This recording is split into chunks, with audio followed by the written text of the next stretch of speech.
Hey, what's going on everybody? Welcome back to the channel. And if you're new here, welcome as well.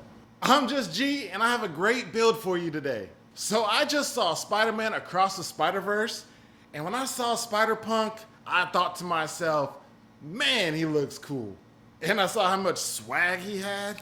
I just knew I had to make his helmet with the spikes and everything.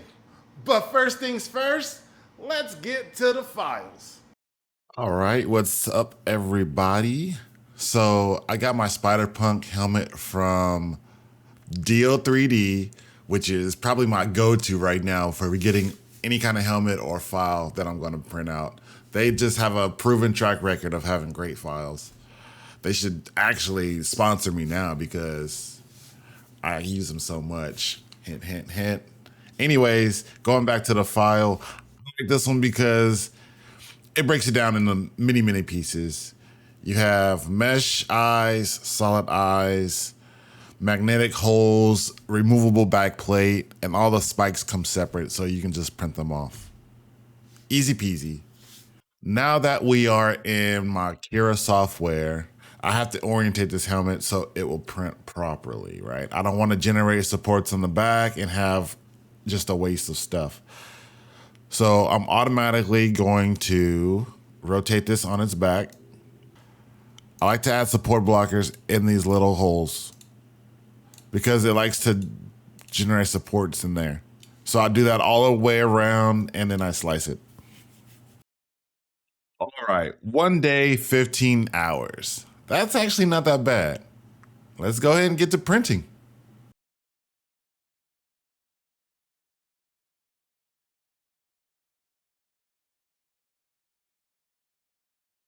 What's up everybody? So printing of the helmet went by pretty smooth. So I got a pretty big snag, literally, printing the spikes for the helmet. So what I did was add a little glue to the build plate so that the spikes will stick to the build plate, and I added a raft to give me a little bit more stability at the bottom. That stopped the nozzle from knocking into the spikes and knocking it over and causing a failed print. So I sanded the main part of the helmet like normal using the power sander, starting off with 80 grit sandpaper, then bumping it up to 120. But I had to be careful because the helmet has a lot of detail on top and I wanted to make sure that I didn't sand away all those important details. So this is where I decided to mix things up. Normally I'll use the glazing spot putty, mix it up with a little acetone and use a paintbrush and paint that on. But because I got my new 3D printer, I have a ton of UV resin just sitting around. So I watched this online a few times. If you take the UV resin, use a paintbrush and you paint it on, then you use the UV light to cure it. But here comes the disclaimer. I have to caution you guys because using UV resin is very toxic. So make sure you use your proper PPE. I wore my gloves, I wore my respirator, and I wore eye protection. So my first pass with the UV resin, I laid it on a little too thick. That caused it to run and just pull up in the corners. I recommend you do a thin pass or a light thin coat, then you cure it, then you do another thin coat. That's gonna save you so much time down when you get to the post-processing or sanding down the resin. Once I was finished, I sanded down the resin. Wear your respirator. I sanded down the resin with a 220 grit sandpaper. If you don't have 220, 320 works also. Once you're done sanding, it's gonna get really dusty, so make sure you wipe it down with a wet paper towel. Do not wash it down the sink. Next comes the primer. I like to prime mine with Duplicolor Primer Filler. I think it works the best. There are other cheaper ones that you can use, but the Duplicolor one, it just works. You're gonna wanna hit it with a dust coat at first. Then you're gonna hit it with another light coat, then follow that up with a heavy coat. It's okay if it runs a little bit because you're just gonna sand it down anyways. For this next part, you're gonna wanna grab a large bucket. Just like this, then you're gonna fill it full of water. I'm gonna tell you why in a second. With the bucket full of water, you can just dunk your print into the water, sand it, and then dunk it again to wash it away. This is gonna keep you nice and clean and tidy and keep that dust in the bucket. Start sanding it with a 220 for your first pass. Once you're done with the whole helmet with your first pass, do it again, but this time you're gonna hit it with a 400 grit sandpaper or 600. Now, once your print is nice and smooth,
punk mask from across the Spiderverse.